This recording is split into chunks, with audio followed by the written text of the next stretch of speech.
If you've ever undertaken any sort of home repair project, it's all but assured you have either used or heard the following phrase. Hand me the Phillips head screwdriver. This distinction is key, as one cannot rotate a flathead screw with a cross-patterned Phillips head tool, nor use a flathead driver with a Phillips screw. If you found this bit about Phillips head screwdrivers interesting, don't forget to like, subscribe, and drop a comment below. Let us know your own DIY stories. But why have two different kinds of screws at all? What benefits does one have over the other, and why do we call the crosshead screw a Phillips head? Why it's called a Phillips head. According to the National Inventors Hall of Fame, the Phillips in Phillips head refers to Henry Phillips, an inventor who undertook a radical rethink of fasteners. In 1933, Phillips obtained the rights to a socket screw invented by John Thomson that had a cross-slotted rather than slit head. To turn the screw, one had to use a tool that resembled an arrow at the end. This wasn't entirely a novel concept, as an inventor named John Frierson patented a cruciform screw in the late 1800s. Why did Thomson sell the patent? Apparently he had trouble getting manufacturers interested, as they feared such a screw might be damaged during production due to the deep depression needed in the center. Phillips tweaked Thomson's design further, implementing what the NIHF calls a cruciform recess in the head that was shallower than Thomson's invention, making it both easier to mass-produce as well as turn by hand. He formed the Phillips Screw Company and eventually convinced major manufacturers to switch to his now patented design.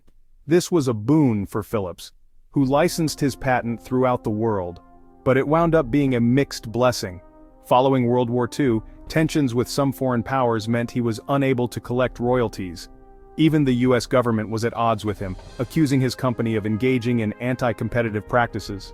Still, his improvement on Thomson's design transformed the world of tools. Why the Phillips head is superior. Phillips was so enthusiastic about his design because the screw could be self-centered. As anyone who has driven in a flathead screw can testify, slotted screws need to be centered in their hole and the screwdriver aligned with the head before pressure can be applied.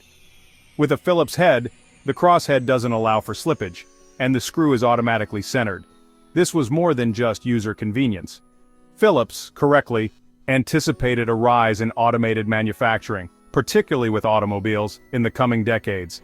Having a screw driven in automatically is far easier when a crosshead is used, as the end of the tool can quickly find its place. General Motors was among the first car makers to be convinced of Phillips's argument, crafting its 1937 Cadillac with Phillips-style fasteners. The screw became available to the public at large around the same time. Even if you're not using power tools, a Phillips head has a distinct advantage over a flathead screw. Because the driver and fastener fit snugly, there's little chance for the tool to slip and gouge the surface of whatever it is you're working on. A kitchen cabinet, for example, or a bookshelf. The evolution of the Phillips head. The Phillips head screw is no longer the exclusive purview of Henry Phillips, who died in 1958 and whose patent expired in 1966.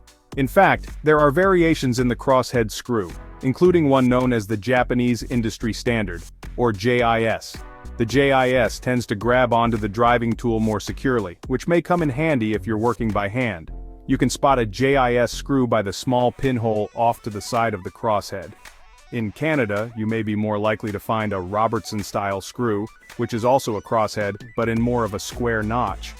Other designs with deeper notches have also supplanted the Phillips head, though its basic appeal, a no-slip drive, remains. It's very likely that the Phillips head led to the proliferation of do-it-yourself home improvement projects. With a power driver and a crosshead, you can fasten things far more quickly and with far less damage than if you were driving a flathead screw. The next time you find yourself completing a project and finding that you didn't have a screwdriver slipping and scratching anything, you should probably remember Henry Phillips, who took John Thomson's design to another level. Hand me the Phillips Thomson, however, doesn't have quite the same ring to it. If you enjoyed learning something new today, don't forget to like this video, subscribe for more fascinating stories, and share it with your friends. Thanks for watching.